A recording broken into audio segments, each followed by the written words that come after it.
So road test mga tropa pitch. Parang gusto ko ng pangpasundo to sa ano.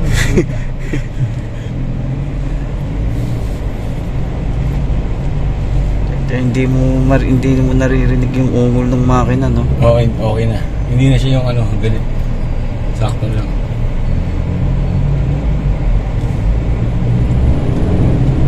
Oh. Parang yung portonal lang. Pwedeng apak mo lang, umisipat oh. Good day mga tropa pitch. This is Team Bahay Darnet. So Ford Ranger Wild Track, papalit tayo ng transmission fluid mga tropa pitch. So pang Ford tong automatic transmission niya. At dito naman tayo. So hinahanap ko yung drain plug niya, subalit wala talagang drain plug ang transmission ng Ford Ranger. Yan. Ang gagawin natin dito, patutuluin natin. Tapos yun, yung 19 na yan, yan yung kanyang dipstick. At dyan tayo maglalagay ng fluid mamaya pagka natanggal na natin. So tatanggalin muna natin to para makita natin kung may tutulo dito, para may basihan na agad tayo mga tropa pitch. Kasi pag ayun nga tumulo na nga, kita nyo yan. Kasi pag magsasalin tayo mamaya, dapat tutulo ulit dyan bago natin iwan. Copy nyo. So may tumulo na dyan. At yan yung kanyang dipstick mga tropa pizza. Dyan din tayo magsusukat. Ngayon lang to napalitan ng transmission fluid. Dyan tayo magsusukat. Pero ang gagawin ko dyan, kung ilan yung nakuha kong langis, yun na lang din yung ibabalik ko mga tropa pits, para hindi tayo kumulang at hindi rin sumobra. Ayan, so pagtatanggalin nyo yung transmission oil pan nya mga tropa pits, tatanggalin nyo yung tinuro ko. Kasi sa gabal yan mamaya pagka huhugutin nyo na yung oil pan. Napakaraming bolt yan. Yan. Ang ginawa ko, niluwagan ko lang para mahawi ko na yung oil pan dyan. Yan. Niluwagan ko lang yung dalawa, tapos pwede ko nang hugutin yan mga tropa pits. So dito naman, masikip, hindi ka kaya ng sakit. So kuha lang kayo ng 8mm na llabe. 8 kasi yung nakapalibot dyan na tornilyo, hindi gis. Ayan, so yan yung pandukot ko, 8mm, para mahugot ko yung tatlong tornilyo. Ayan, so una, ang ginawa ko dyan, inuna ko muna yung dun sa dulo para doon malaglag yung fluid. Tapos nag-iwan ako ng 2 tornilyo para hindi agad malaglag at hindi matapon yung fluid, kasi susukatin nga natin yan mga tropa pits, no? Ayan, so biglang nalaglag dyan yung yung transmission filter, kaya tumalsik ang fluid mga tropa pits. So kahit kukunti lang din naman. So yan yung kanyang transmission, valve body niya. Ililinisan din natin yan mamaya mga tropa pits. Bubugahan din natin. Dito muna tayo sa oil pan. Kailangan nating linisan yung kanyang oil pan, kasi yung kanyang magnet is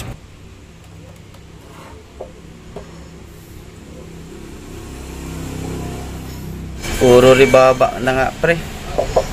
Oh, kapal. Pre, oh. Andyan. Kapal, oh.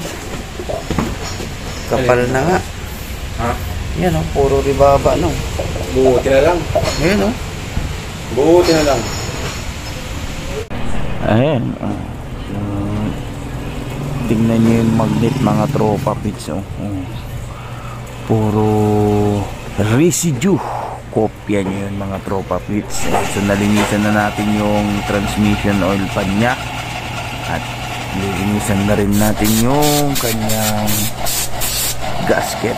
Kahit hindi ka na magpalit nitong transmission oil pan gasket nya kasi napakakapal nito mga tropa pits. Huwag lang masira yung mga yung nakadikit na kulay itim dyan kasi dyan kasi siya tatagas. Ayan, so binugahan ko na rin itong kanyang ball body ng brake cleaner, tapos hahanginan natin para yung mga singit-singit matanggal, yung mga itim-itim pa na fluid nya. So talaga napakaitim yung fluids ng kanyang transmission, kaya hirap nang makahatak. Ayan, isa rin kasing dahilan yan kung yung fluid nyo wala na sa viscosity, talagang mararanasan nyo talaga na hard to shift, parang hirap umandar, maugong na yung makina, ayaw pa rin umabante. Yan, isang dahilan yan, kaya dapat magpalit ng bagong transmission filter tsaka yung fluid. Ayan, yan lang din naman yung pinaka basic na gagawin para hindi agad masira ang ating transmission mga tropa pits, no? Kaya ingatan natin na masira. Di bali nang magpalit ka ng fluids, wag lang magpalit ng buong transmission. Kopya nyo yun mga tropa pits. So dito naman, dyan nakalagay yung kanyang filter mga tropa pits sa bandang unahan. Ayan, dyan nyo siya ikakabit. Sasalpak nyo lang naman yan, tapos yung oil pan na yung magtutulak dyan. So ito yung langis, automatic transmission fluid. So napakamura lang yan, alam ko nasa 360 yata isang litro, mga ganun, yun yung sabi. So ito na yung hose, kailangan kasi natin ng malaking hose para makasalin mga tropa pits, kasi wala tayong pang salin. So ayun mga tropa, bali nung tinanggal ko to, yung sa may stick is may tumulo. So ang ginawa ko, naglagay muna ako ng fluid, tapos nung may tumulo na, tsaka ako nilagay na ito kasi may tumulo na siya dito. Kasi yun yung naging basihan ko nung ito muna yung tinanggal ko kasi bago ko tinanggal yung oil pan. So nung may tumulo, yun yung basihan ko na pagka maglalagay ako ng fluid, dapat may tutulo dyan. Pero susukatin ko pa rin yung nakuha kong fluid kung ilang litro yun. So papaandarin ko muna ito, tapos i-check ko ulit yung sa dipstick nya para malaman ko kung sakto na o may tutulo pa rin. So papaandarin ko muna ito mga tropa pits. Yeah, mga tropa pits. So sinusukat namin ni brother. Brother Jerry! Brother Ben! Ayun. Na kung ilan yung nakuha namin, para may basihan tayo. Kasi tignan natin kung ilan yung nakuha natin. Lima yung nakuha namin kasi may natapon kasi doon So 5 yung nakuha namin na langis sa transmission ng Ford Ranger Wildtrak.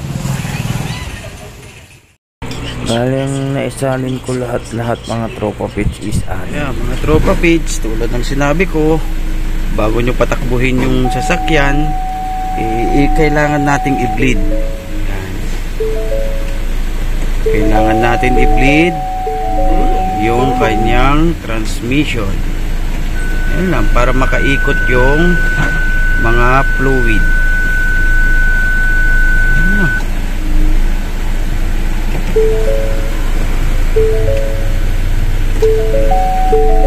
So road test mga tropa pits. Parang gusto ko ng pangpasundo to sa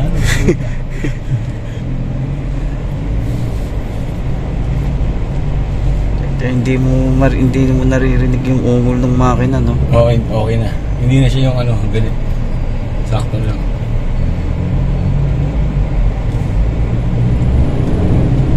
Oh, Sibat. parang yung Fortuner lang. Pwedeng apak mo lang. Umisip to. Sa pagbara. Papunta na sa pagbara. Oo. Buta na lang, nandiyan si Glenn. Tsaka si Darwin. Si Berwin. Si Berwin. Oh, Berwin.